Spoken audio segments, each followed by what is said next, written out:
أعوذ بالله من الشيطان الرجيم. بسم الله الرحمن الرحيم.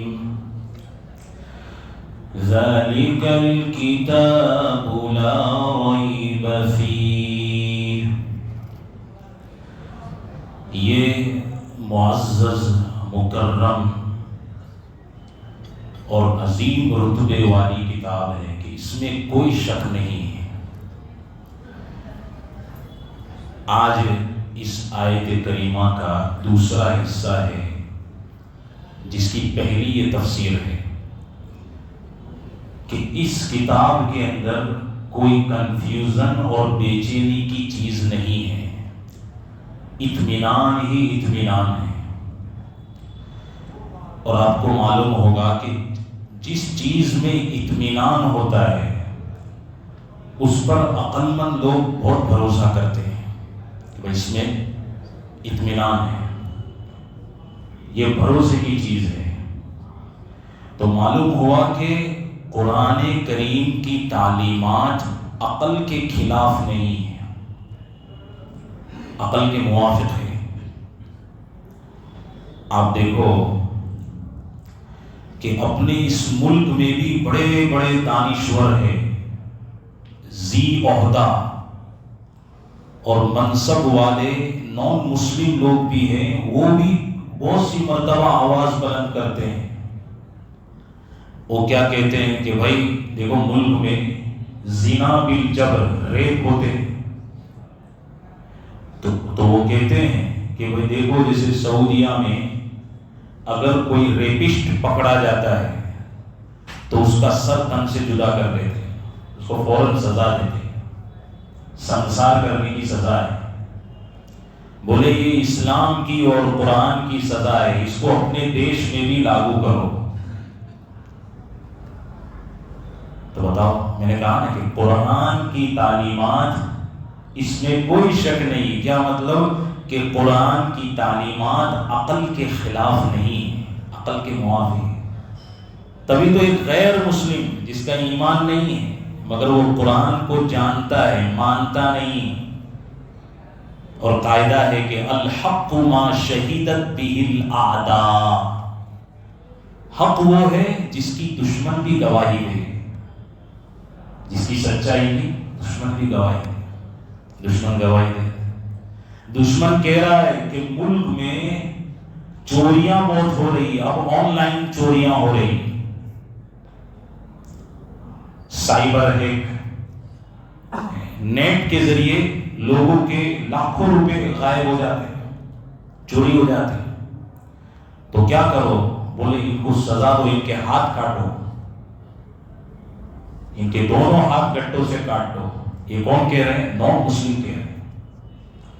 معلوم ہوا کہ وہ قرآن کو سمجھتے ہیں، جانتے ہیں، اور یہ ان کے دماغ میں ہے کہ قرآن کے احکام عقل کے خلاف نہیں، عقل کے موافق ہیں. تو اللہ تبارک و تعالیٰ بھی اس آیت کریمہ میں ہم کو ترغیب دے رہے ہیں، ہماری دلچسپی کا سامان بنا رہے ہیں، ہمیں ابھار رہے ہیں کہ جب میں لاجیکلی ہوں تو تم مجھے چھوڑ کے دور مت بھاگو، میرے قریب آؤ. مگر کچھ لوگوں کو مال خولیہ ہو جاتا ہے. مال خولیہ سے عقل تھوڑی زیادہ چلتی ہے. قرآن تو عقل کے موافق ہے، مگر کسی کی عقل اس کے قرآن کے موافق نہیں ہو رہی ہے تو وہ اس کا قصور ہے، قرآن کا قصور نہیں. مثلا ایک شخص ہے، اس کو صبح میں سب پیلا پیلا دکھتا ہے، حالانکہ فجر میں تو سب سفید سفید ہوتا ہے، نورانیت ہوتی ہے، مگر آنکھوں سے اس کو سب پیلا پیلا دکھ رہا ہے. تو یہ جو پیلا دکھ رہا ہے نا، یہ اس کو پیلیا کی بیماری ہے، اس لیے اس کو ایسا دکھ رہا ہے، اس کی آنکھوں کا قصور ہے. ایسے ہی قرآن تو بالکل صحت مند عقل کے موافق ہے. اگر کسی کی عقل اس کے خلاف چلتی ہے تو وہ اس کا قصور ہے. اس کی میں مثال سمجھاتا ہوں. مثال کے طور پہ اللہ نے کیا فرمایا کہ اس کتاب کے اندر کوئی شک نہیں ہے۔ اب ہماری عقل کیسے چلنی چاہیے؟ بھائی کوئی شک نہیں ہے تو اللہ جو ہمیں ارشاد فرما رہے ہیں، جو طریقہ سمجھا رہے ہیں، ہم اسے اپنی زندگی کا راستہ سمجھ لیں گے، اس کے مطابق انشاءاللہ زندگی گزاریں گے۔ یہ موافق عقل ہے۔ اور کسی کی عقل اس کے خلاف کیسے چلے گی؟ وہ یوں کہے گا کہ اللہ نے تو کہا ہے کہ دیکھو یہ سب جینیون چیزیں ہیں، تم کو اختیار ہے، چلنا تو چلو، نہیں چلنا تو مت چلو۔ بھائی ایسا ہے؟ جنت بھی ہے، جہنم بھی ہے، تم کو جنت میں جانا ہو تو جاؤ، یہ تو مت جاؤ، کوئی ایسا سمجھتا ہے؟ نہیں، جنت میں ہی جانا ہے، جہنم تو وہ خطرے کا سودا ہے۔ ایک مرتبہ حضرت مولانا سید الطائفہ حضرت مولانا رشید احمد گنگوہی نور اللہ مرکزہ حدیث شریف پڑھا رہے تھے، ترمذی شریف کا درس دے رہے تھے، تو اس میں شریف تھے حدیث شریف کے طلبہ، اس میں ایک طالب علم حدیث النفس تھا۔ حدیث النفس نفس یعنی دماغ، حدیث یعنی خیالات، تو وہ طالب علم ہے، اس کو خیالات بہت آتے تھے، کبھی یہ خیال، کبھی وہ خیال، کبھی یہ خیال۔ اسٹوڈنٹ تو ایسا ہی ہوتا ہے، وہ کچھ زیادہ ہی معقولی تھا۔ تو حدیث پڑھاتے ہوئے اس کا متن ہے، نبی پاک صلی اللہ علیہ وسلم نے فرمایا لا يقبل اللہ صلاة بغیر طہور، اللہ تبارک و تعالی بغیر طہارت کے نماز کو قبول نہیں فرماتا ہے۔ طہارت سمجھیں؟ وضو، آپ کا وضو نہیں ہے، باتھ روم سے آئے آپ، وضو نہیں ہے، وضو کر لو پھر مسجد کو آؤ نماز پڑھو، تو تقدم وضو علی الصلاۃ، نماز سے پہلے وضو ہونا یہ شرط ہے۔ اب وہ جو حدیث النفس طالب علم تھا جس کی عقل بہت زیادہ چلتی، میں نے بتایا کہ عقل قرآن کے موافق چلے ہماری، یہ کوئی ضروری نہیں ہے، کسی کی عقل اس کے خلاف بھی چلتی ہے۔ وہ یہ کہتا ہے کہ اس حدیث شریف میں شرط قبول ہے، شرط قبول سمجھے کہ اگر تم وضو کرو گے تو تمہاری نماز قبول ہے، لیکن یہ حدیث شرط صحت سے موقوف، خاموش ہے۔ یہ حدیث شرط صحت سے کیا ہے؟ خاموش۔ صحت کے معنی نماز صحیح ہونا، نماز کے صحیح ہونے کی تو اس میں کوئی شرط نہیں لگائی گی، تو اس سے یہ حدیث کیا ہے؟ خاموش ہے۔ تو وہ یوں کہتا ہے کہ اگر کسی شخص نے وضو کے بغیر نماز پڑھ لی، یعنی اس حدیث شریف کا مفہوم یہ نکلا کہ نماز قبول کرانا چاہتے ہو تو شرط یہ ہے کہ وضو کرنا پڑے گا، اور نماز صحیح کرنا چاہتے ہو تو وضو کرنے کی شرط نہیں ہے، بغیر وضو کی نماز صحیح ہو جائے گی، یہ اس نے دماغ لگایا۔ چنانچہ وہ کہتا ہے کہ پہلے جس کو نماز صحیح کرانا ہو پہلے بغیر وضو کے نماز پڑھ لیں گے، پھر اللہ کے دربار میں اس کو قبول کرانا ہو تو وضو کر کے دوسری پھیری پڑھ لے گے۔ اب یہ حجامت کون کرے گا؟ اس کو کہتے ہیں فلوسوفک دماغ، اس نے یہ من گھڑت نکال لیا، منطق چلا دی اس نے۔ حالانکہ تقدم وضو یعنی وضو کا پہلے ہونا اور نماز کا وضو کے بعد میں آنا، تو یہ جو وضو کا پہلے ہونا یہ ایک ساتھ ضروری ہے۔ کوئی بھی آدمی سمجھ جاتا ہے کہ میں وضو کر کے نماز پڑھوں گا تو میری نماز صحیح بھی ہو جائے گی اور قبول بھی ہو جائے گی۔ جو جس کا دماغ قرآن کے موافق ہے، قرآن کی لاجک کے موافق ہے، وہ سمجھتا ہے۔ اس کو دوسری مثال سے سمجھو، مثلا آپ میں سے کسی کو یو کے جانا ہے، اس کو لوگ کیا سمجھتے ہیں؟ یہ بہت مہنگا ملک ہے، بزنس کے قابل ہے، فلاں ہے، اور ڈالر ملتے، تو اس کے لیے انٹرویو دینا پڑتا ہے۔ اب انٹرویو دینے کے لیے تم میں سے کوئی جاوے کیسے؟ پھٹے پرانے کپڑے میں، اور بال بھی مونچھ کے بڑے بڑے، داڑھی کے بال بھی بڑے بڑے، میل ہاتھ میں، پاؤں کے ناخنوں میں میل ہے، بتاؤ اس حالت میں تم جائیں گے تو وہ تمہارے کو کامیاب کرے گا؟ وہ یوں کہے گا بھائی تو انڈیا میں رہنے کے قابل ہے یا نہیں، وہ بھی میرے کو سوچنا پڑے گا، ہے کہ؟ اب اس مثال سے سمجھو کہ ایک شخص ہے، اگر وہ وضو کر کے اللہ کے دربار میں جائے گا تو ایسے ہی وہ بھی نہ دھو کے میک اپ کر کے اچھے سے انٹرویو دینے جائے گا تو سامنے والے پر امپریس الگ طریقے سے پڑے گا، بھئی اچھا آدمی ہے، جینیون شخص ہے، اس کی پرسنالٹی اچھی ہے، تو اس کو کیا ہے یو کے بھیجنا چاہیے، یہ ہمارے ملک کا نام روشن کرے گا۔ وہ یوں کہہ رہے ہیں کہ بھائی یو کے بھیجنا تو صحیح ہے لیکن یو کے بھیجنا قبول نہیں، ایسا کچھ ہوتا ہے؟ سب چیز قبول ہی قبول ہے۔ ایسے ہی اگر کسی نے وضو کر لیا تو اس کا وضو نماز کی صحت کے لیے بھی ہے اور نماز کی قبولیت کے لیے بھی۔ حضرت رحمت اللہ علیہ ایک مرتبہ درس دے رہے تھے، ایک شخص نے آ کر کے حضرت سے مسئلہ پوچھا، حضرت میری پانی کے ٹنکی میں جواں کٹ کے گر گیا، ایک تو جواں یوں گر گیا، ایک ہے جواں کٹ کے گر گیا، آدھا ٹانکی کے باہر ہے اور آدھا ٹانکی کے اندر ہے، اب فرمائیے مسئلہ کیا بنے گا؟ تو حضرت مولانا گنگوئی رحمت اللہ علیہ قبل اس کے جواب دے، یہ معقولی طالب علم تھا، اس نے اچھل کر کے جواب دے دیا کہ بھئی 13 ڈول پانی نکال ڈالیے۔ کتنے؟ 13 ڈول، وہ پانی نکال ڈالیے۔ حضرت رحمت اللہ علیہ ٹینشن میں آ گئے، یعنی ان کو تشویش ہوئی کہ یار یہ میرا شاگرد بھی ہے اور عجیب عجیب جواب دیتا ہے، حالانکہ جواب یہ صحیح نہیں ہے اس کا۔ تو اس کو پوچھا کہ بھائی یہ آپ نے کیسے جواب دیا 13 ڈول کا؟ کہ حضرت مسئلہ تو یہ ہے کہ جواں کنویں میں، یہ مثال فقہ میں کنویں کی ملتی ہے، آج کل جو ہے زمانہ ترقی کر گیا، ٹانکیاں ہیں، سمجھے گی، تو ٹانکی کے اندر جواں گر جاوے، اکھا جواں ہوئے تو 30 ڈول لکھا ہے فقہ نے، کتنے؟ 30 ڈول، 30 ڈول نکالنے کے۔ یہ تو سوال میں یوں کہہ رہا ہے کہ آدھا کٹ کے گرا ہے، آدھا کٹ کے گرا ہے تو آدھا گرا ہے، آدھا نہیں گرا ہے۔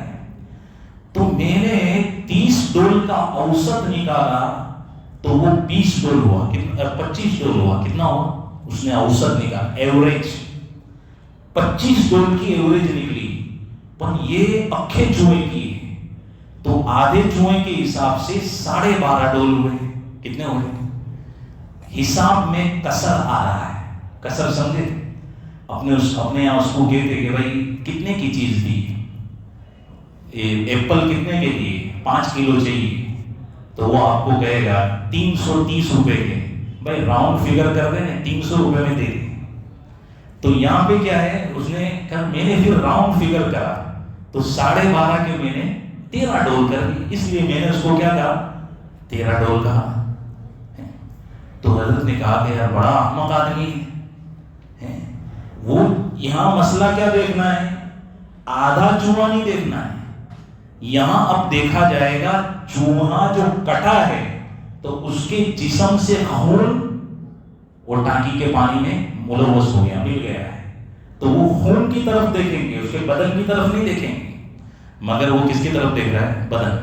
تو حضرت سے جب پوچھا تو حضرت نے فرمایا بھائی پورا کنواں ناپاک ہو گیا، کیا پورے کنویں کا پانی نکال دے، 30 ڈول نہیں نکالنا، پورے کنویں کا پانی نکالنا پڑے گا۔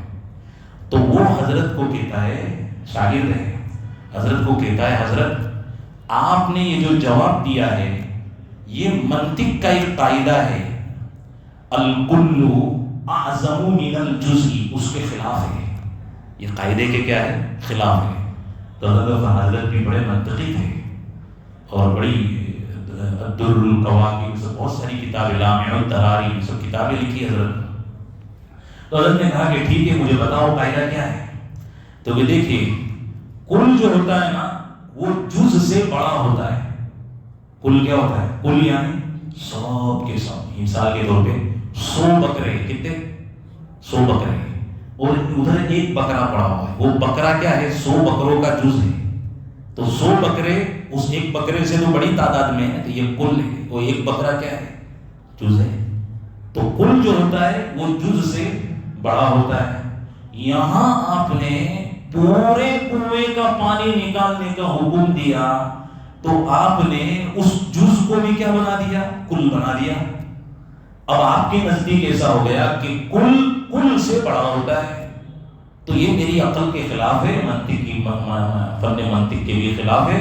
اس لیے میرے کو آپ کا جواب سمجھ میں نہیں آیا. تو کچھ لوگوں کا دماغ اتنا بھی چلتا ہے، سمجھ، جیسا کہ اس کا دماغ چلا کہ اس نے 12.5 کے 13 ڈول کر دی. ٹھیک، حالانکہ یہاں پورا کنواں ناپاک ہو گیا. تو ایسی عقل ہے، یہ عقل دین کے موافق نہیں ہے. میں یہ کہنا چاہ رہا ہوں، یہ عقل کیا ہے؟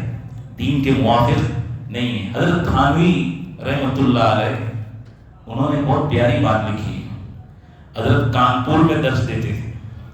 حضرت فرما رہے ہیں کہ ایک مرتبہ خود میرے ساتھ بھی یہ واقعہ پیش آ گیا.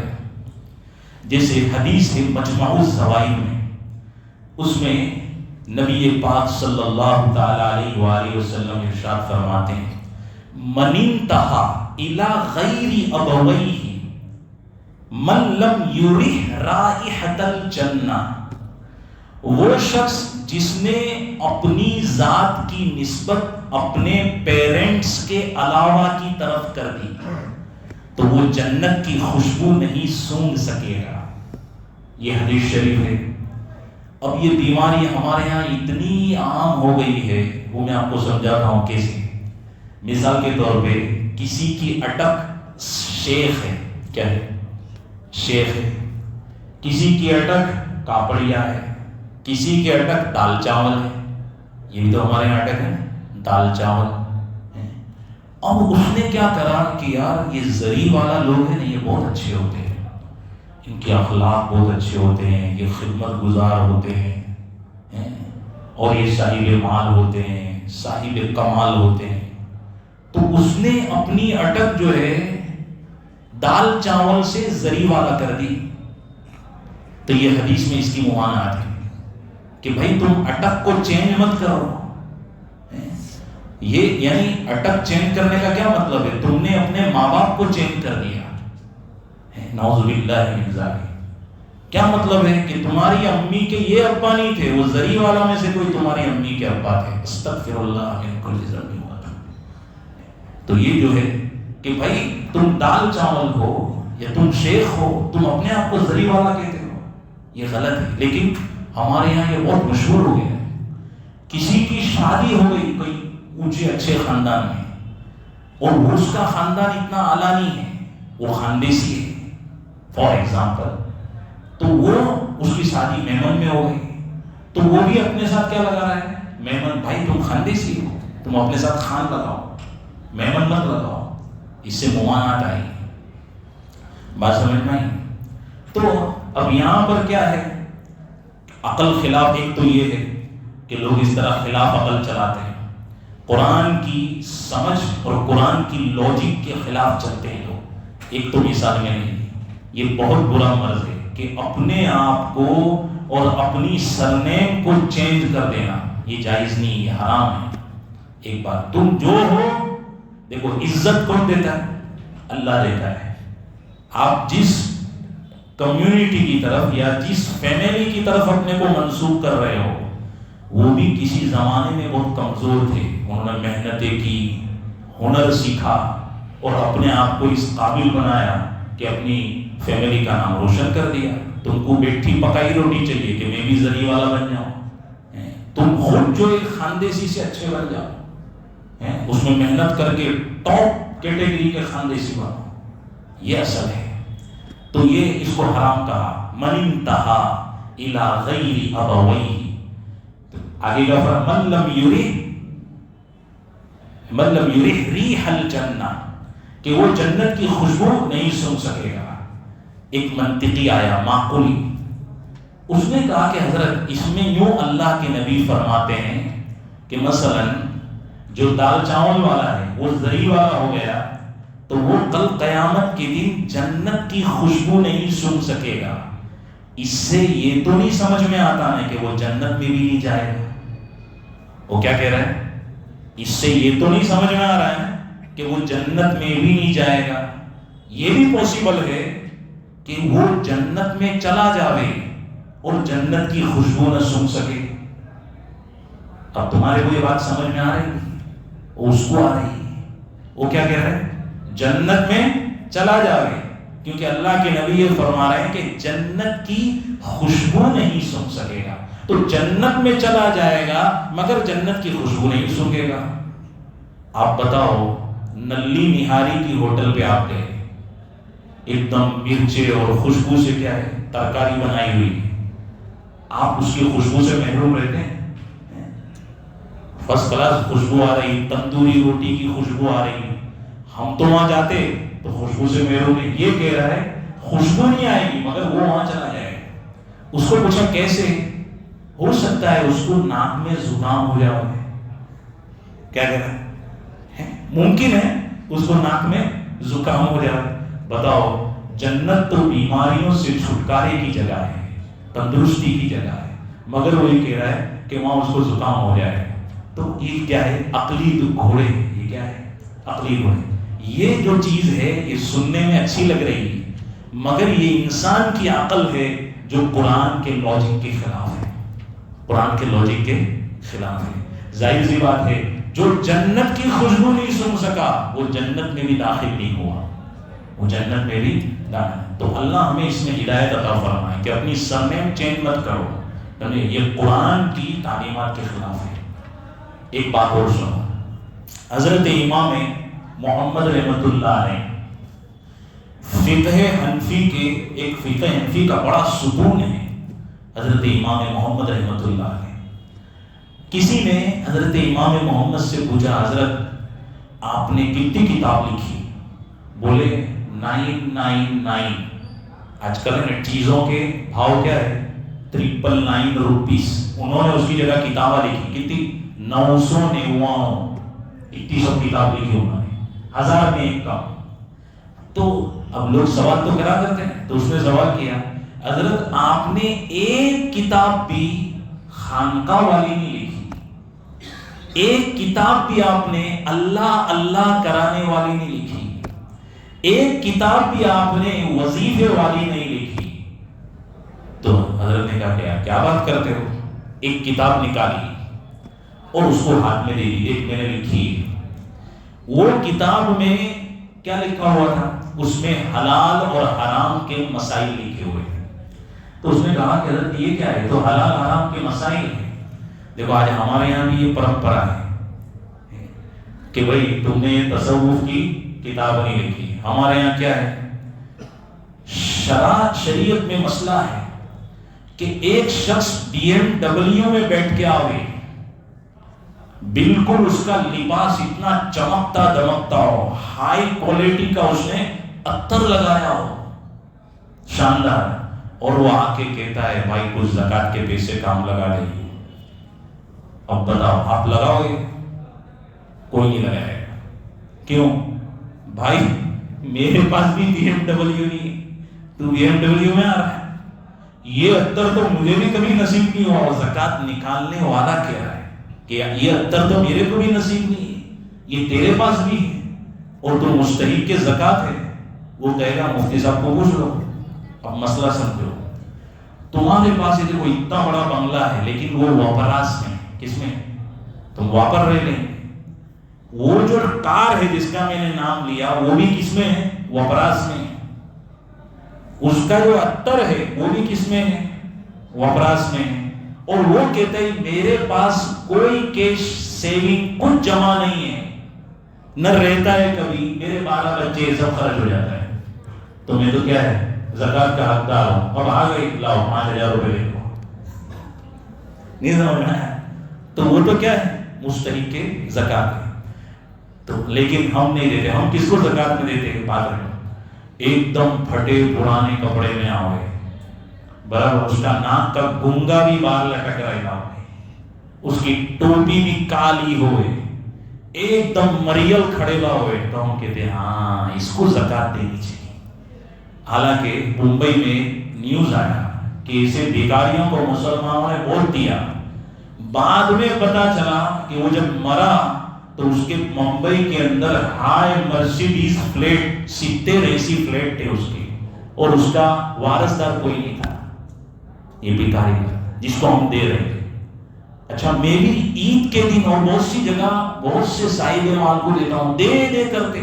میں کبھی سوچا کرتا ہوں یار ان کو عقل نہیں ہے، پیسہ ہے مگر عقل نہیں، دے دے کرتے. مستحق وہاں بیٹھے ہوئے جو چھپ کر بیچاری اپنی عزت نفس کو بچاتے ہوئے، عورتاں بھی ہے ایسی، مادہ بھی ہے، اللہ اللہ کر رہے، ان کو کوئی مال بھی پہنچاتا نہیں، بلکہ عید کی عیدی بھی پہنچتی نہیں ہے، سیر خرما بھی پہنچتا نہیں.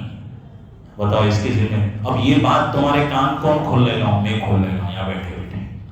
پھر بھی کان نہیں کھلے تو تم گنہگار ہوں گے قیامت تک، مفتی رضوان نہیں ہوئیں گے. کان کھول دی. ایسے ہی یہ تو زکوٰۃ کی بات ہے.